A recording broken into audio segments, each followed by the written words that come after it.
ನಮಸ್ತೆ ಸ್ನೇಹಿತರೆ, welcome back to ಸಮೃದ್ಧಿ ಜೀವನ ಚಾನೆಲ್. ಇವತ್ತಿನ ದಿನ ಅತ್ಯಂತ ವಿಶೇಷವಾಗಿರುವಂತಹ ವಿಶೇಷ ಮಾಸದ ಬಗ್ಗೆ, ಅದರಲ್ಲೂ ಬರುವಂತಹ ಈ 15 ದಿನಗಳ ವಿಶೇಷತೆ ಬಗ್ಗೆ ತಿಳಿಯಲಿದ್ದೇವೆ. ದಯವಿಟ್ಟು ಈ ಒಂದು ವಿಡಿಯೋವನ್ನ ಕಂಪ್ಲೀಟ್ ಆಗಿ ನೋಡಿ. ಏಕೆಂತಂದ್ರೆ ಈ ಒಂದು ಮಾಸದಲ್ಲಿ ಅಥವಾ ಈ ಒಂದು ಸಮಯದಲ್ಲಿ ನೀವು ಮಾಡುವಂತಹ ಪ್ರತಿಯೊಂದು ಕೆಲಸ ಕಾರ್ಯಕ್ಕೆ ವಿಶೇಷವಾದಂತಹ ಒಂದು ಲಾಭವಿದೆ ಹಾಗೂ ಮಹತ್ವವಿದೆ. ಹಾಗಾಗಿ ಈ ಒಂದು ವಿಡಿಯೋವನ್ನ ಎಲ್ಲೂ ಸ್ಕಿಪ್ ಮಾಡದೆ ತಪ್ಪದೆ ಕಂಪ್ಲೀಟ್ ಆಗಿ ಪೂರ್ತಿಯಾಗಿ ನೋಡಿ. ಸೆಪ್ಟೆಂಬರ್ 7ರಿಂದ 21 ಸೆಪ್ಟೆಂಬರ್ವರೆಗೆ ಭಾದ್ರಪದ ಹುಣ್ಣಿಮೆಯಿಂದ ಅಮಾವಾಸ್ಯವರೆಗೆ ಪಿತೃಪಕ್ಷವನ್ನು ಆಚರಿಸಲಾಗುತ್ತದೆ. ಹೌದು, ಈ ವರ್ಷದ ಭಾದ್ರಪದ ಹುಣ್ಣಿಮೆಯ ದಿನದಿಂದ ಈ ವರ್ಷದ ಪಿತೃಪಕ್ಷ ಆರಂಭವಾಗುತ್ತದೆ. ಈ 15 ದಿನಗಳಲ್ಲಿ ಹಿರಿಯರಿಗೆ ಪೂಜೆ ತರ್ಪಣವನ್ನು ಬಿಡಲಾಗುತ್ತದೆ. ಹೌದು, ಈ ದಿನ ನಿಮ್ಮ ಜನ್ಮಾಂತರದ ಪಾಪಗಳನ್ನು ಕಳೆದು ಪಿತೃಗಳ ಆಶೀರ್ವಾದವನ್ನು ಪಡೆಯಬೇಕು ಅಂದರೆ ನೀವು ತಪ್ಪದೆ ಈ ದಿನ ನಾವು ಹೇಳುವಂತಹ ಕೆಲವೊಂದು ಕೆಲಸ ಕಾರ್ಯಗಳನ್ನು ಮಾಡಲೇಬೇಕು. ಹೌದು, ನಿಮ್ಮ ಜೀವನದಲ್ಲಿ ಯಾವುದೇ ಕಷ್ಟವಿರಲಿ, ಅದೇ ಎಂತಹದ್ದೇ ಕಷ್ಟವಿರಲಿ, ಆ ಎಲ್ಲ ಕಷ್ಟಗಳಿಗೆ ಮುಕ್ತಿ ಸಿಗಬೇಕು ಅಂದ್ರೆ ಮೊದಲು ನಿಮ್ಮ ಮನೆಯಲ್ಲಿರ್ತಕ್ಕಂಥ ಹಿರಿಯರ ಆಶೀರ್ವಾದ ನಿಮಗೆ ದೊರೆಯಬೇಕು. ಅದಕ್ಕಾಗಿ ಈ ಒಂದು ಪಕ್ಷ ಮಾಸದಲ್ಲಿ ತಪ್ಪದೇ ನಿಮ್ಮ ಹಿರಿಯರಿಗೆ ಪೂಜೆಗಳನ್ನು ಮಾಡುವುದರ ಮೂಲಕ, ನೀವು ಆಶೀರ್ವಾದವನ್ನು ಪಡೆಯುವುದರ ಮೂಲಕ ನಿಮ್ಮ ಜೀವನದಲ್ಲಿ ನೀವು ಅದೃಷ್ಟವನ್ನು ಬರಮಾಡಿಕೊಳ್ಳಬಹುದು. ಕೆಲಸದಲ್ಲಿ ಆದಾಯವಿಲ್ಲ, ಮಕ್ಕಳು ಹೇಳಿದ ಮಾತನ್ನು ಕೇಳುವುದಿಲ್ಲ, ಅಥವಾ ಯಾವುದೇ ರೀತಿಯಾದಂತಹ ಸಮಸ್ಯೆ ಇರಲಿ, ಮಾತೃದೇವೋಭವ ಪಿತೃದೇವೋಭವ ಅತಿಥಿ ದೇವೋಭವ ಎಂಬ ಮಾತಿದೆ. ತಾಯಿ, ಗುರು ಹಾಗೂ ಪಿತೃಗಳನ್ನು ದೇವರ ಸ್ಥಾನವೆಂದು ಪೂಜಿಸಲಾಗುತ್ತದೆ. ಹಾಗಾಗಿ ಭಾದ್ರಪದ ಮಾಸವು ಯಾವುದೇ ಶುಭ ಕಾರ್ಯಕ್ಕೆ ಸೂಕ್ತವಲ್ಲ. ಒಂದು ವರ್ಷದಲ್ಲಿ ಈ 15 ದಿನಗಳನ್ನು ಪಿತೃಗಳ ಪೂಜೆಗಾಗಿ ಮೀಸಲಿಡಲಾಗಿದೆ. ಈ ಸಮಯದಲ್ಲಿ ಪಿತೃಗಳು ಹಿರಿಯರು ಭೂಮಿಯಲ್ಲಿನ ತಮ್ಮ ಮನೆಗಳಿಗೆ ಬರುತ್ತಾರೆ ಮತ್ತು ನಮ್ಮೆಲ್ಲರಿಗೆ ಆಶೀರ್ವಾದವನ್ನು ನೀಡುತ್ತಾರೆ ಎಂಬ ಮಾತಿದೆ. ಇವರು ನಿಮ್ಮ ಎಲ್ಲ ಕೆಟ್ಟ ಸಮಯವನ್ನು ಹೊರದೂಡುತ್ತಾರೆ ಹಾಗೂ ನಿಮ್ಮ ಎಲ್ಲ ತೊಂದರೆಗಳನ್ನು ಕಂಡು ಅದರ ಪರಿಹಾರಕ್ಕಾಗಿ ಸಹಾಯವನ್ನು ಮಾಡುತ್ತಾರೆ. ನಮ್ಮ ಪಾಪ ಕರ್ಮಗಳಿಗೆ ತಕ್ಕಂತೆ ನಿಮ್ಮ ಅದೃಷ್ಟವು ಕೂಡ ಬದಲಾಗುವ ಈ ಒಂದು ಕಾಲ ಇದಾಗಿರುತ್ತದೆ. ಹಾಗಾಗಿ ಈ ಮಾಸದಲ್ಲಿ ಶ್ರಾದ್ದ ಕಾರ್ಯ ಮಾಡದಿರುವುದು ಹಲವಾರು ಸಮಸ್ಯೆಗೆ ಕಾರಣವಾಗಬಹುದು. ಈ ಒಂದು ಸಮಯದಲ್ಲಿ ಪಿತೃಗಳು ಅವರಿಷ್ಟದ ಅಡುಗೆಯನ್ನು ಮಾಡುವುದು, ಅವರನ್ನು ಸಂತೃಪ್ತಗೊಳಿಸುವುದು ನಮ್ಮ ಕರ್ತವ್ಯ. ಇದರಿಂದಾಗಿ ನಮ್ಮ ಪಿತೃಋಣವು ಕಡಿಮೆಯಾಗುತ್ತಾ ಹೋಗುತ್ತದೆ. ನಿಮ್ಮ ಜೀವನದಲ್ಲಿ ಇರತಕ್ಕಂಥ ಸಮಸ್ಯೆಗಳು ಕೂಡ ತಾನಾಗಿಯೇ ಕಡಿಮೆಯಾಗುತ್ತಾ ಹೋಗುತ್ತದೆ. ಪಿತೃಪಕ್ಷದ ಅಮಾವಾಸ್ಯೆ ಎಂದು ಸರ್ವಪಿತೃ ಶ್ರಾದ್ದವನ್ನು ಮಾಡಲಾಗುತ್ತದೆ ಹಾಗೂ ಪಿತೃದೋಷವು ಹಲವಾರು ಕಾರಣಗಳಿಂದ ಬರಲಾಗುತ್ತದೆ.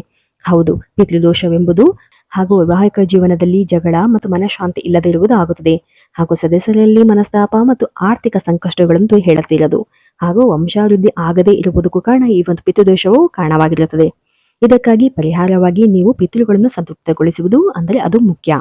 ಶ್ರಾದ್ದ ಕಾರ್ಯಗಳನ್ನು ಭಕ್ತಿಯಿಂದ ಆಚರಿಸಿ, ಪದ್ಧತಿಯಂತೆ ಮಾಡಿ, ಬ್ರಾಹ್ಮಣರಿಗೆ ದಾನವನ್ನು ಮತ್ತು ಹಸುವಿಗೆ ಕಾಗೆಗೆ ಆಹಾರವನ್ನು ನೀಡುವುದು ತಪ್ಪಿಸಬೇಡಿ.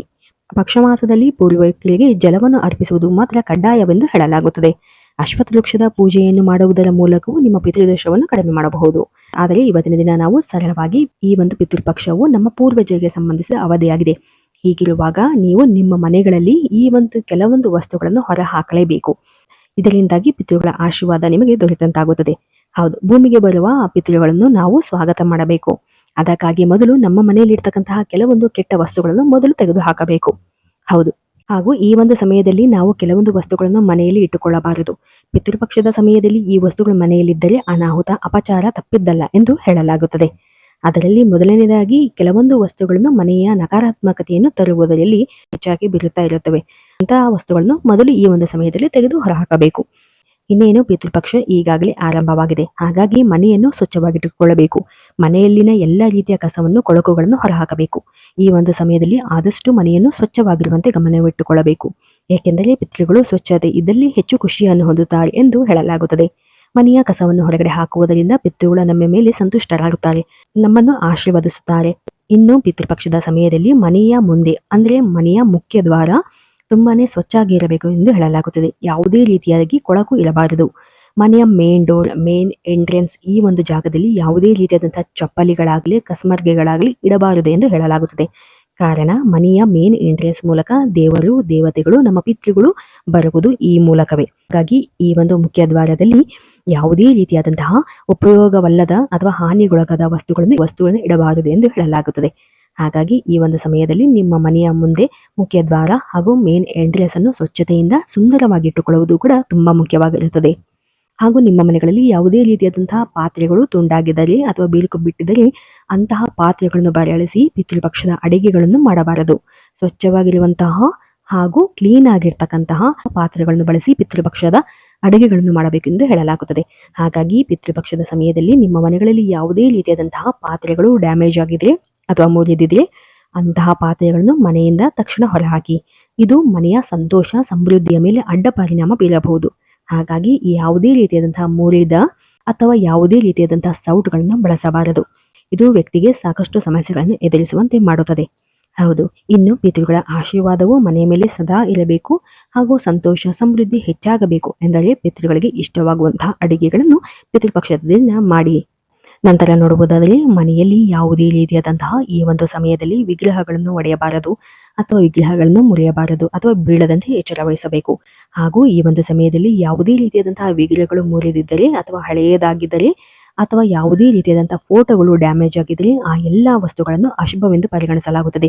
ಹಾಗಾಗಿ ಮುರಿದ ಅಥವಾ ಹಾಳಾದ ದೇವರ ವಿಗ್ರಹ ಅಥವಾ ಫೋಟೋಗಳನ್ನು ಪೂಜಿಸುವ ಬದಲು ಅದನ್ನು ಯಾವುದಾದರೂ ನೀರಿಗೆ ಅಥವಾ ದೇವಸ್ಥಾನದ ಬಳಿ ಇಟ್ಟು ಬರುವುದು ಸೂಕ್ತ.